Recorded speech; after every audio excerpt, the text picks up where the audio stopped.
Pitpita na mga bayag, sige palagto, baka di kayo na-inform na ngayon ay halimaw na yung batang umugi na dati nyong in-ignore. Bilang patunay na di kayo bagay ihanay sa dati nyong in-install. Ngayon sa lakas ko pag bumundol, yan ay hanggang Japan pag nagpalindol. Kamusta lahat ng mapagmaliit, ngayon yung subukan manlait ulit. Ganyan lang talaga yung mga inggit, galit na galit sila sa malulupit. Kaya pasensya pag may nahagip, sarap ba sa piling ano masakit. Ganyan talaga paglabas sa loob mong humanga at pagtakot mong bumili.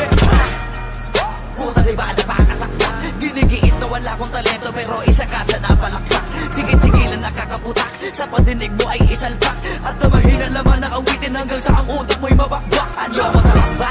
Nakakatawa ng lahat mga talangka. Pare-pareho na kinahiligan pero ba't naghihilahan pababa? Dahil ba di matanggap na kinayo ko na lahat ng hindi nyo magawa? Parang hilamak nyo lamang ang karagatan na ang gamit ng ibang ka. Ibang ka na yata.